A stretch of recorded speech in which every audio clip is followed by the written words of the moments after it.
Welcome to the Wisdom of Show. I'm your host, Simon Bowen, and every week I'm speaking to the world's greatest leaders, thinkers, and entrepreneurs about complex issues and impactful leadership. Join us in the Renaissance of Wisdom. Well, welcome to the Wisdom of Mick Ryan AM. We live in an increasingly complex world. I'm saying this all the time. People are pursuing tips, tricks, hacks, fast solutions rather than deeply thought through, wisdom-driven, stewardship-driven solutions to complex problems. Should we have great concern about the leadership in the world today, or should we have great confidence about the leaders that are coming through? And are we equipping them with the thinking that wise leaders have been able to unpack over decades of experience? And I think these leaders that have this wisdom can share and lead a renaissance of wisdom. And Mick Ryan, my guest, is one of those.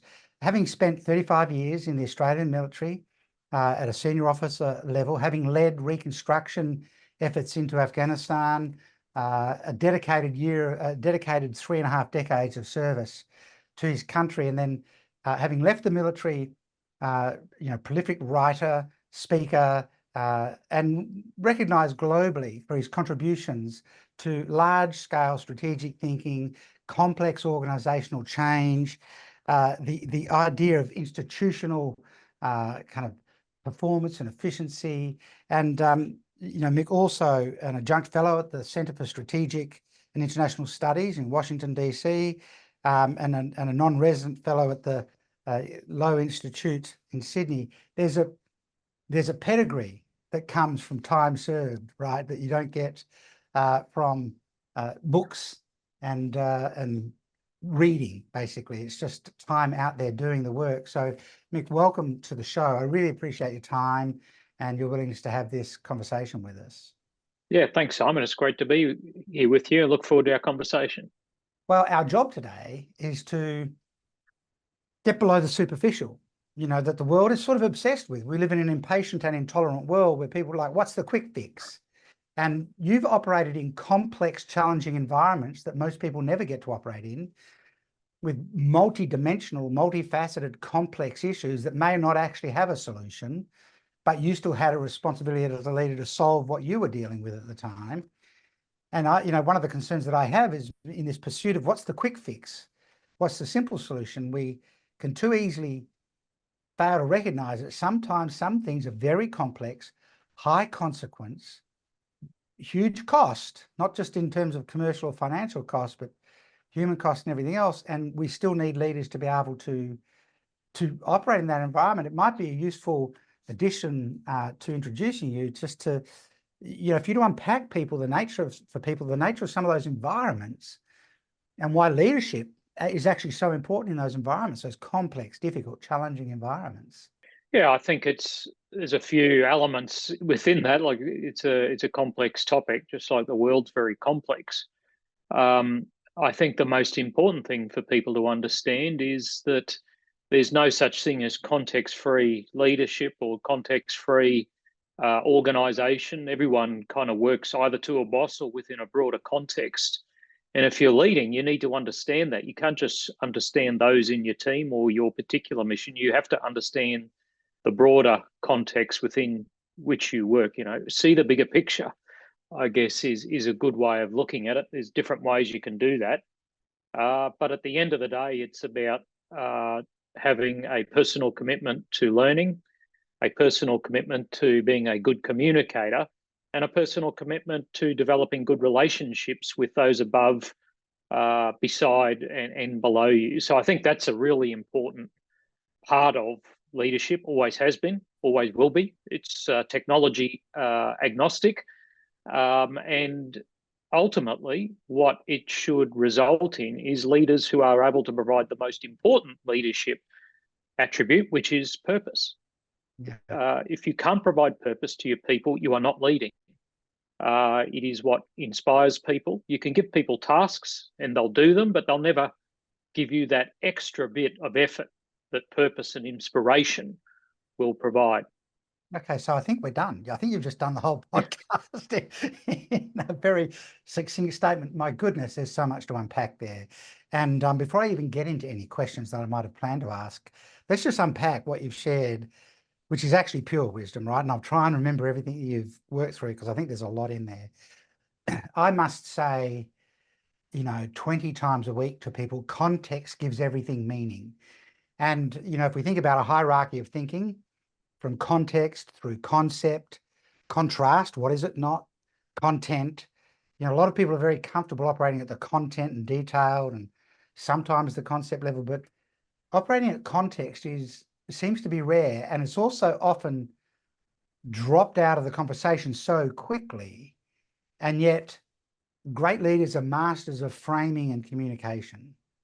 They have this ability to frame context all the time, and they are masters of communication. We throw communication around like it's a throwaway word, but actually it is the drumbeat. But let's talk about context. If you imagine a photo of a man's head from the back and it's kind of bald, what's your take on that? One view could be they're a skinhead. Another view could be they're a cancer survivor. Another view could be they're a soldier. The context changes the meaning of that image. So I'd love you to lean in on context a bit. And as a leader, how are you constantly giving people purpose? I thought that was a very powerful statement. If you can't give people purpose, if you can't get them to be clear about the context and hold it and frame all the time, they drop to detail, task, activity, and then that may not have any value.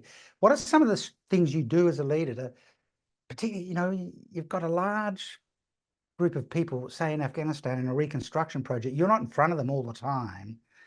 You've got multiple layers that go well past your direct reach. How do you hold context all the time for people across an organization?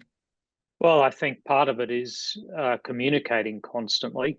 And you do that lots of different ways. I mean, one of the most important ways I like to operate from when I was a lieutenant to when I was a major general was walking around. It's amazing the kind of things you find out walking around that you don't find out otherwise.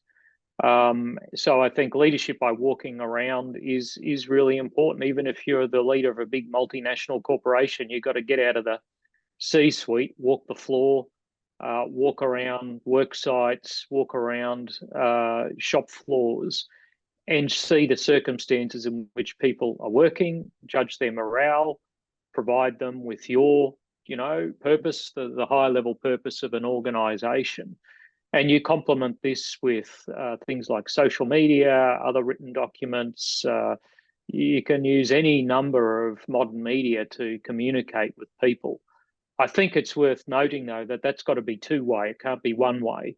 And I think one of the problems that previous generations of senior leaders have had, particularly with social media, is they don't understand two-way communication as well as they might. They're used to previous ways of communicating, which all been down. Current generations aren't like that. They don't just receive it. They like to give it. And I think that's, despite the many problems with social media these days, that is one of the benefits. It is a way to enable two-way communication in large organizations, but it also enables things like recognition of people, informing families and these kind of functions as well. Sure. It's interesting. I've done a fair bit of work as a consultant with our Department of Defence in Australia and the three arms of our military. And, I've worked with a number of senior military officers. And, I think some of the perception people have about the chain of command in a military environment is quite often wrong in terms of this sense of it's order-based, command and control. And every senior military leader I've ever worked with is very tuned into feedback coming back up through the chain of command and hearing, because that's all you've got in terms of intel in many cases. What are some of the real lessons about two-way communication that the military setting actually gives us that the corporate world could learn from? Yeah, I think there's a couple of things we do pretty well. I mean, we're way ahead of the corporate world because we've been doing this for thousands of years, right? And one of the things I think military institutions have learned is good leaders don't just emerge unformed. They might have some raw assets that you can use, but leadership is learned. You've got to teach people it. You've got to teach people the theory. You've got to give them the opportunity to make lots of mistakes and learn from them. It doesn't just happen. You might get to a certain point, but you've actually got to be mentored, you've got to be educated, you've got to read, you've got to have experience before you can really hone yourself into a half decent leader. I think military institutions understood that many centuries ago and have worked on developing good leadership regimes, regardless of the environment they work in, and set up the establishments to do it. You have to invest in people who might become leaders. You can't just hope you will trip across a good leader in the hallway or on the workshop. You've got to find them, you've got to seek them out, you've got to invest in them, you've got to develop them, you've got to advocate for them, and you've got to promote them. And that's the only way you get good leadership, to be quite frank. It's not an accident, it's a deliberate act. And we often see in the commercial world, in things like frontline leadership training and other forms of leadership training, almost the sheep dip approach, go along and do the 5-day program, and there you go. You're a leader in an organization, but unsupported, unmentored. Now just go and do it. And your first error could cost you your job. Basically, it's almost the complete counter opposite. You also raised an interesting, I was going to, lean into AI and technology later on, but I think you've kind of pulled me into it really early with this idea of leadership by walking around, with the focus on automation, technology, reducing size of workforce, using AI and things like that. But, the thought of lead by walking around, talk to your people, assess the culture. Everyone's talking about what is the role of humans going to be. I think you've just articulated humans still are fundamentally at the base of the organization. That's an analog view of leadership that doesn't directly connect with the digital view of, the future of work. You still want leaders that walk around. I'd love you to, you've had a lot of strategic and global strategic experience. Let's lean in on a technology a little bit and how you see that unpacking the world, and particularly the leadership space. As organizations continue to grow and scale, and as the military is still needed, world not-for-profits and charities and organizations for good are needed. There's a lot still needed. What's some of your thinking around technology and what we need to guard against and what we need to utilize and build on, perhaps? Well, leadership's got nothing to do with technology, to be quite frank. The organizations within which we exist, could be families, could be companies, could be military institutions, could be not-for-profit organizations. They're human organizations. They are made entirely up of humans, all of whom have different motivations and incentives and behaviors. And whilst technology might help exercise leadership, leadership is an entirely human skill. It's about encouraging other people to do things that they might be inclined to do, but often they're not inclined to do, particularly in the military with some of the more risky things we do. So technology helps, but you can't be a technology-led leader. You can be enabled, but at the end of the day, it is the human skills that people relate to. It is the human skills that allow you to lead, to provide purpose, and to inspire people to be the very best that they can be and provide their best effort to the team and to, balance their individual versus team needs. Yeah, I think it's one of the key distinctions about technology solutions today in the world in terms of the level we're at. They don't, certainly none of the ones that I've been exposed to don't actually provide context. They're performing a function, but almost in the absence of context. They're reliant upon humans to write the prompt or create the context, for deployment and use of that technology. And so we've really got to be tuned in on that. You've led diverse teams under some really challenging circumstances, particularly the reconstruction efforts in Afghanistan.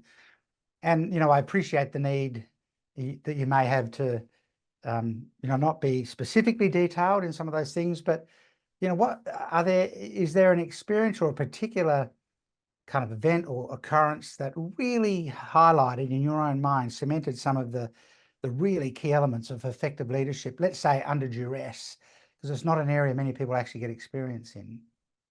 Yeah, I mean, Afghanistan was one of my operational experiences. It certainly wasn't the only one.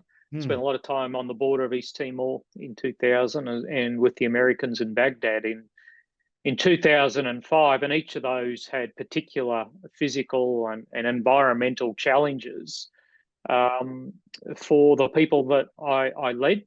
On top of, the fact that you're a long way from home, away from your family for long stretches of time with limited communication, that only adds to the stress and distress in many cases.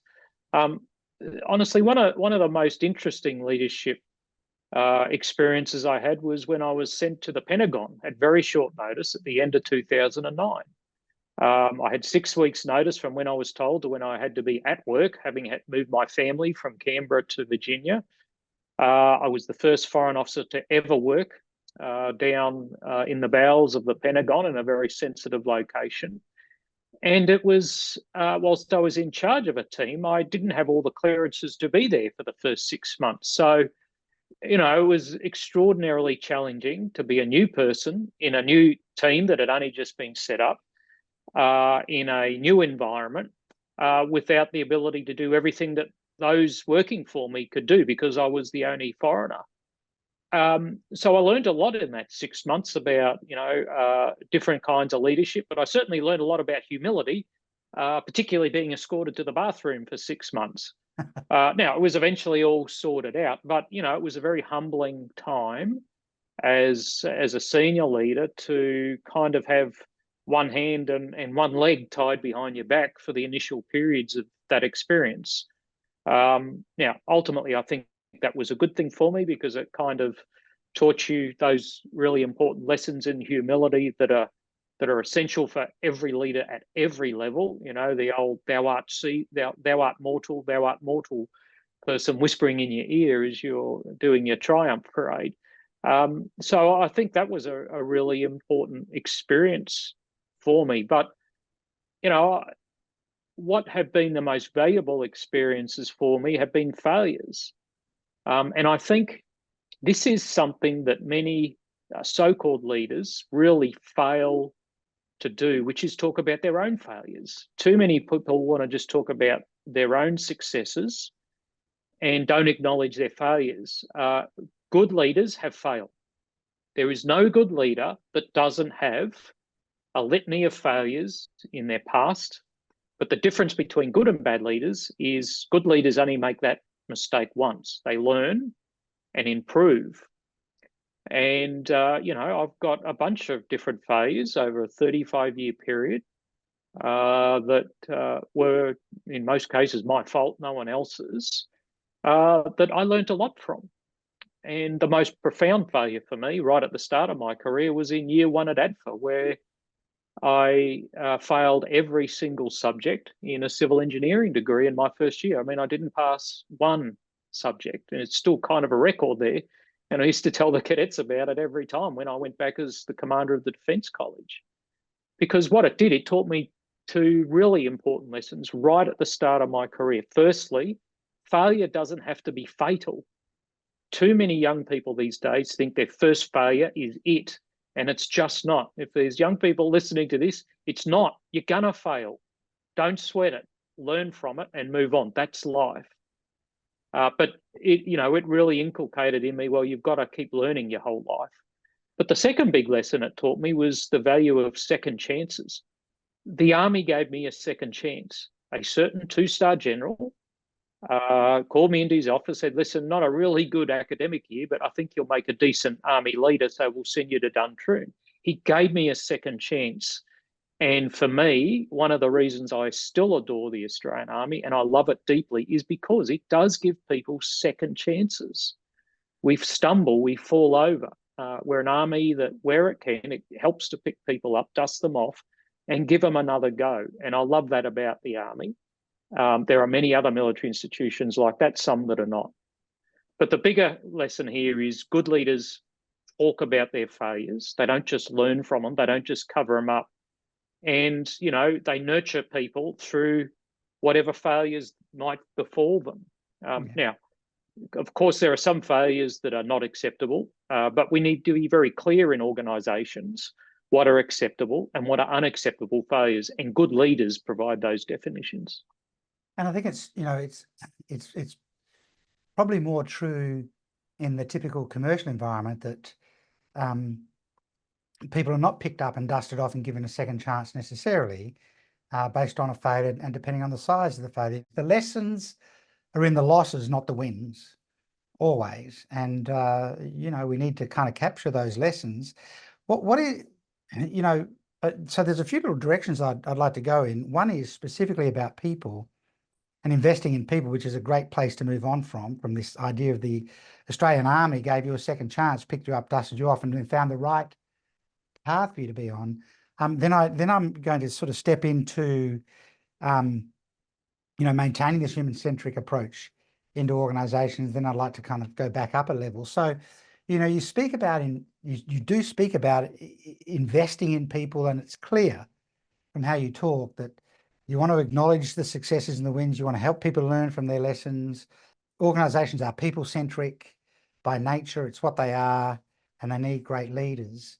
What are some of the things that you have worked out for yourself that might not be in the textbooks? There's a ton of stuff written about people leadership, but what are the things that you've worked out that just really actually bring that whole human-centered, people-focused value to how you lead? Some of your own kind of techniques you've worked out. I guess a couple of things. Firstly, you've got to be there. You've got to be present.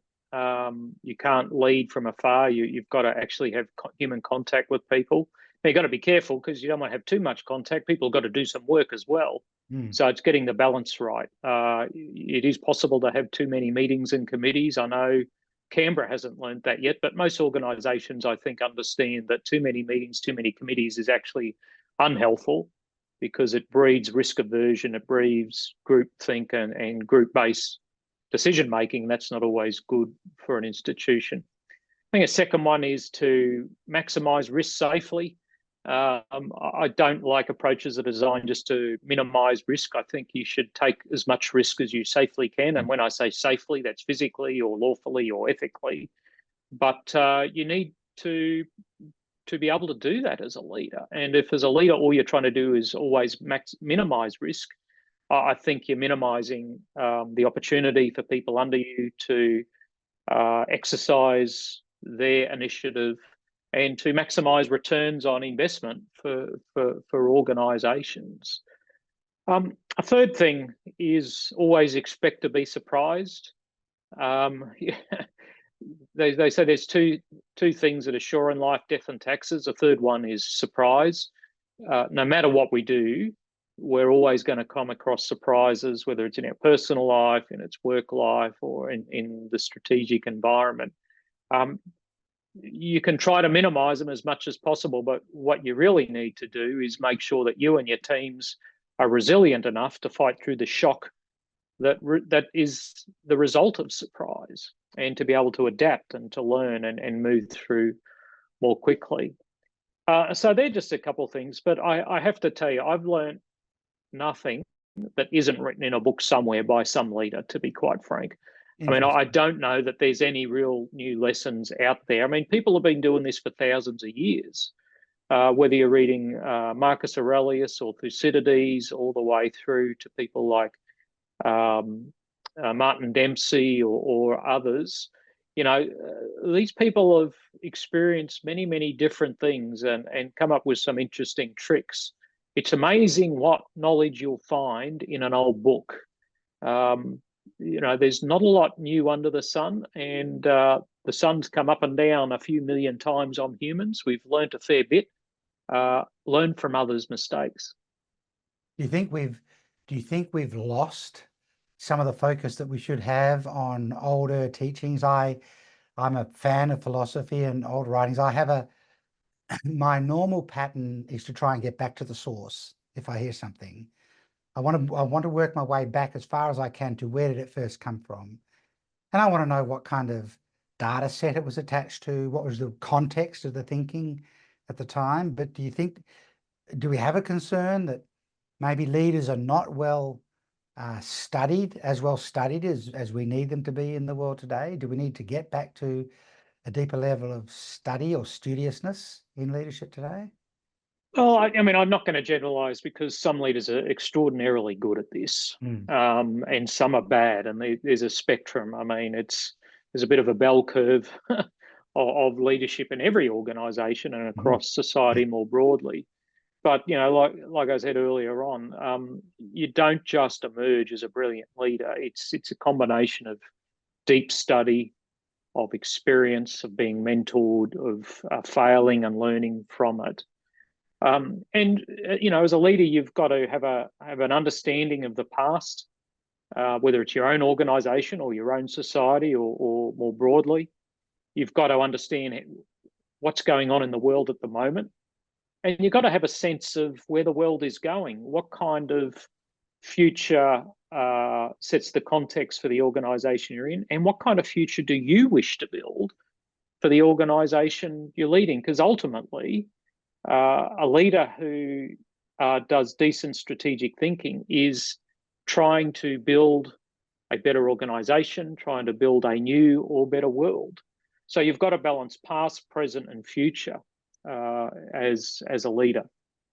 So this whole notion of build a better organization and build a better world, there's a lot of commentary about find your why, and people talk about this is this particular charity I support or whatever. And there's this bigger idea of stewardship, being better stewards of the planet, better stewards of society and things like that. I've been wondering if the great leaders have some innate sense of stewardship driven responsibility. It's a much bigger purpose. So when you're connecting people back to purpose and context as a leader, do you just need the instruction you're operating on, or do you need to find your own much bigger connection for people to find their way back to at a good for all kind of level? How do you find the right level of that context that's going to excite people? Well, good leaders are always good stewards. You try and leave your organization because, believe it or not, you will leave it eventually. We all do. You need to leave it in better shape than what you found it. And I think actually that's worked pretty well for humans over the last 30 or 40,000 years, right? If that wasn't the case and leaders weren't being decent stewards of their organizations, we'd still be living in caves, drawing on the walls with charcoal and throwing rocks at each other. We're clearly Mm. not there. So something's happened between then and now that's meant we've uh, hugely improved the life of many, not all, but the vast majority of humans on this planet, increase their lifespans, increase their standard of living, increase the amount of time for leisure rather than fighting and farming. So I think stewardship is kind of a natural thought for many leaders, but it's not the natural thought for all leaders. Some leaders I've seen are extraordinarily selfish. They're clearly about chasing appointments and achieving great things for their institutions. Sometimes that's because they just haven't been taught the right behaviours, and other times it's because the incentives for the right behaviours Yeah. aren't there or aren't enforced by those senior to them. So I think stewardship is a vital capacity for good leaders, and part of that stewardship is having a vision for where you want to take the organisation, where you want it to be at some point in the future, and then having a plan for how you get from where you are to where you realise that vision. So if we think about leaders being stewards of a better organization and a better world, and you talk about institutional reform, which might not be a phrase that everyone's familiar with, but we're constantly in this cycle of institutional reform. Can we make organizations better? Can we make the military better? And I'd love you to kind of explore that topic a little bit for us, because it's probably instructional, or will be instructional to people who are, I've done a lot of work in change management, and for a period of time there, it felt like every 8 months we need to restructure the organization. We need to have a major change program, and almost became an industry of its own, to serve its own end. And that term institutional reform struck me as interesting. There's a reason why you need to reform. What do we need to reform? I'd love you to lean in on that and unpack that a bit for people. Well, I don't think good leaders need reform programs. Good leaders understand that the organisation they're in is in a constant adaptation, responding either to competition, or either in the marketplace or in a military sense, or just with changes around the world. And if you are doing the right thing as a leader. You're enabling your people and your organization to learn and constantly improve without having to have reform programs. Reform programs are a response to failure. It's because leaders have not been adapting appropriately, have not responded to changes in the environment, and are forced to then do that. So I don't have a lot of patience for things like change fatigue and stuff like that. The world is changing every second. Yeah. And good leaders provide the right purpose to their people so they understand that change is just going to be a constant thing in every human organization. It always has been. We just have kind of forgotten that. So, I think large-scale reform programs are generally a response to failure. It's a response when organizations have not been led well. And my view is, well, if you're constantly moving the dial a little bit, you actually don't need reform programs because you're staying ahead of the competition. Yeah. I mean, it's almost a stop-start process, this notion of, well, we need a change program right now. And then, that finishes and then everything gets back to settling again. It's just not the reality of how the world operates. What are some of the dynamics in play that have arrived us at this point where people sort of have this expectation, the organization's stable, now we need to do change management, then it's stable again, whereas we are living in a constant state of change? What are some of the dynamics that have brought that into play that we now need to undo and get back to a more adaptive level of leadership? Well, I think there's always, punctuations in history where I think it was Trotsky or someone who said, there's years when nothing happens, and then weeks when years occur. And sometimes you do need some kind of transformation program to adapt to that. For example, start of World War II, people had to, nations had to transform taxation bases to pay for it. They had to transform the prioritization for resources and those kind of things. So I'm not saying it's totally unnecessary, but I think we've seen the growth of a whole range of management services industries that are looking for work. And of course, there's a need for constant change. I think most organizations have the right people and IP to do it themselves. A great example from my own career was, as a young lieutenant colonel, I was called in to a very sensitive meeting that was looking at changing how the Army operated. And this was in 2008. We did some stuff for 3 days. And then at the end of it, I said, okay, well, after this, what we're going to do is get a big consultancy in to help us with this. And I sat down over the weekend and thought, this isn't right. We know far more than any consultancy is ever going to know about our own organization and the challenges we face. Why are we not doing this? And if we're not capable of doing this, we probably should get new leadership. So I wrote a paper over the weekend that basically said this. I said, no, we don't need consultants. This is what we need to solve this internal problem for the organization. So I sent that to my boss, and he sent it to the Chief of Army, and they said, fine, you run it. And we did. It was the Adaptive Army program. We restructured the Army around a temporal basis to cope with the demands of multiple deployments in Afghanistan, East Timor, Solomon Islands, and other places. So I think most organizations actually have the talent and the knowledge within without having to have external consultants come in and do this for them. Now, there's a whole consultancy, world out there that's probably going to hate me for saying this, but most of the time, they're just not needed. We just need leaders with the courage to face up that there's problems to solve, and we're going to crack on and solve them. Is there a pattern of thinking that you go through that is almost formulaic in your mind when you're tackling a complex problem? So kind of multidimensional, multifaceted, complex problem. Is there any formulaic approach that you sort of work through consciously or unconsciously? Oh, no, absolutely. It's very conscious. And I've done this, for Adaptive Army. I did it for the Ryan Review when we reformed Army training education. I've done it as a brigade commander and multiple. There's really 3 parts to problem solving. First thing is diagnosis. What is the problem?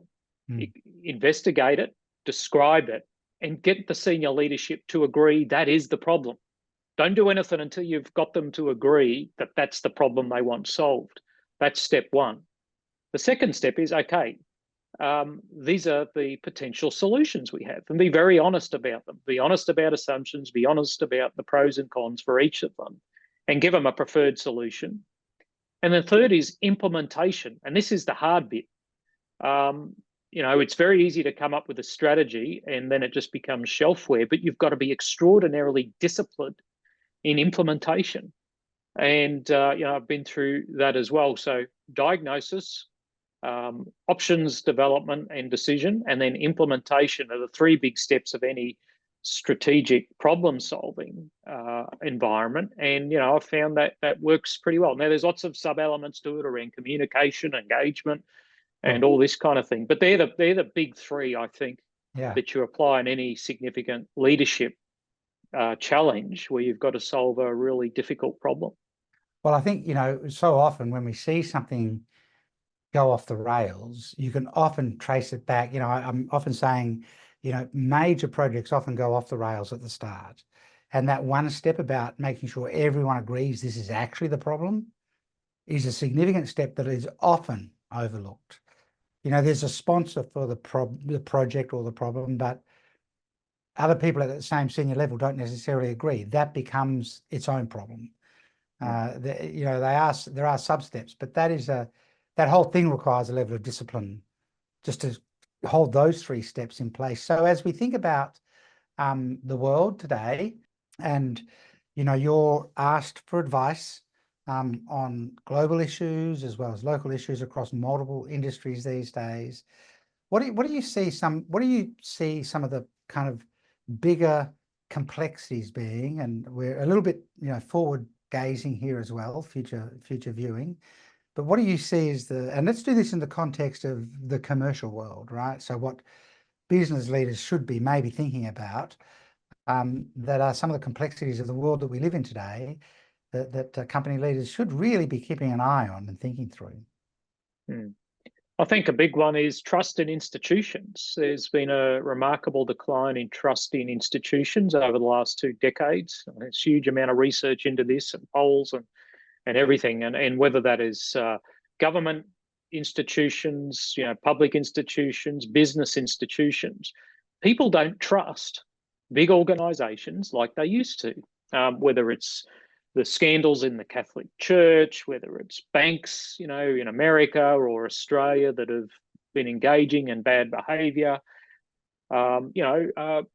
special forces killing civilians in Afghanistan from this country and others.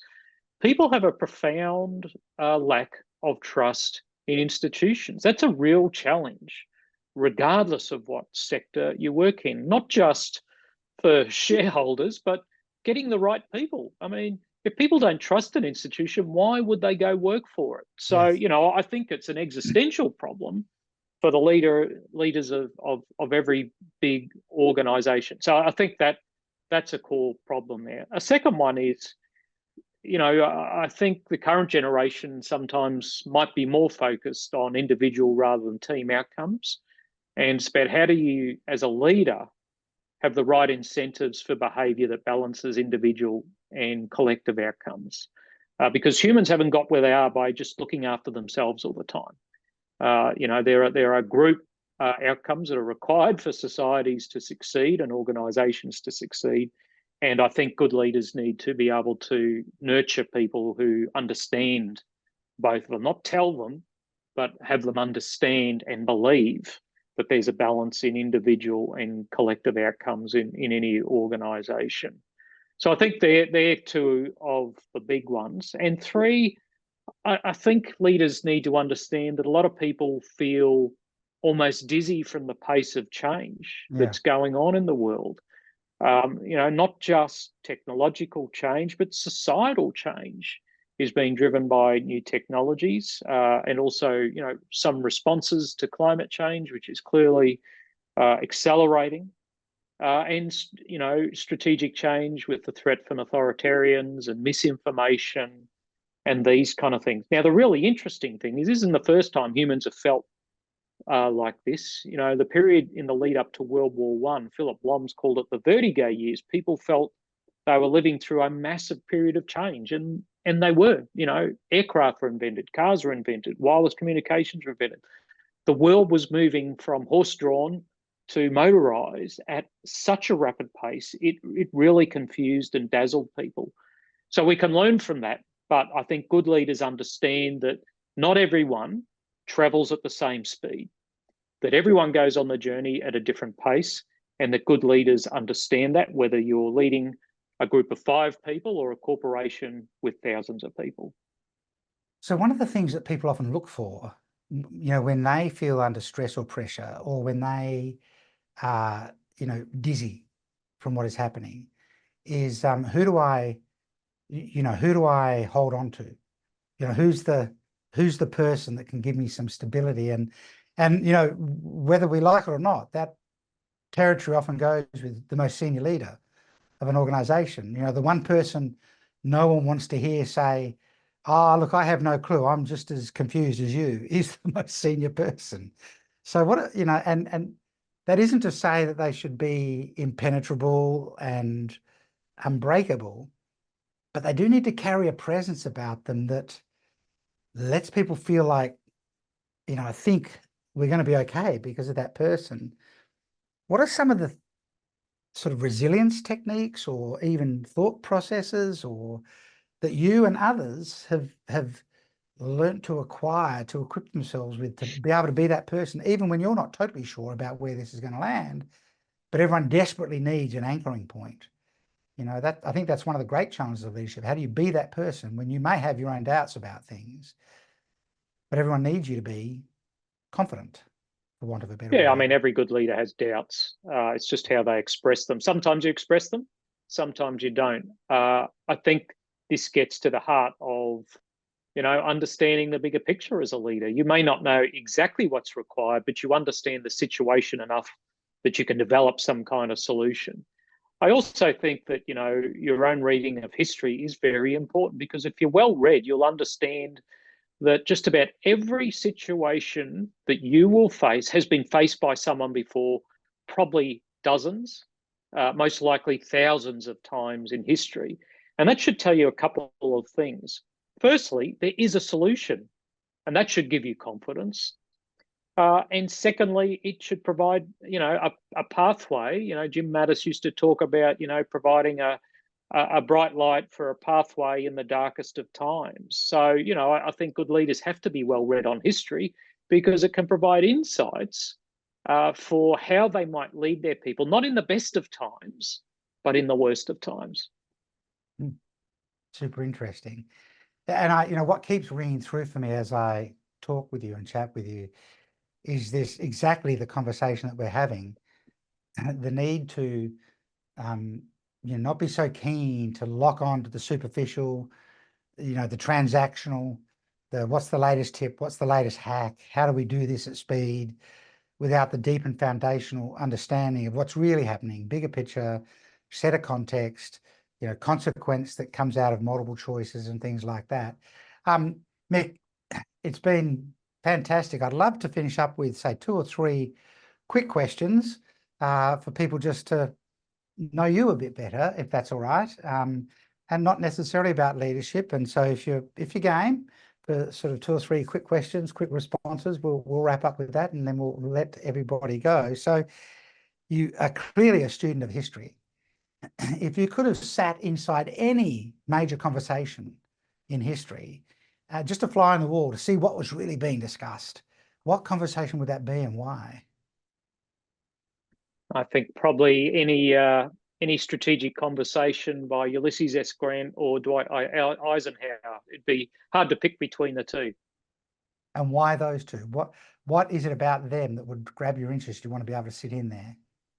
They were both leaders who had failures during their junior years, even some of their senior years, but they clearly were men who were both well read.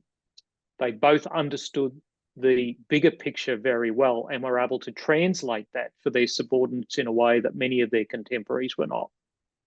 And so if we stay with the history theme, if you could travel to any time in history, and then when you came back with all the lessons from that period, what time frame would that be? What time zone would that be? Oh, I think it probably would be that period before the First World War, that 14 years between 1900 and 1914. The second industrial revolution was probably the most disruptive period that humans have faced in their history. There's lots of lessons there. That would be a great period. But my second favourite period to go back to would be the 1980s, just because it was the best period for music in all of human history. Well, you're disclosing your age, and I'm with you on that. So it just was a great period for music. If you could have invented anything in the world that exists now, what would you have loved to have been able to go, I thought of that? Printing press. Interesting. Why the printing press? Because books have changed the world. They've changed how humans communicate. They've changed the amount of knowledge that humans are able to share and to absorb. It was one of the most profound inventions of all human history. It was the first internet, and it was actually probably more important than the internet, to be quite frank. Fantastic. And on that note, Mick, I want to thank you for being so generous with your time today. And the challenge that I would put out to people is to just unpack so much of what has been shared today, and this notion that leaders don't just occur.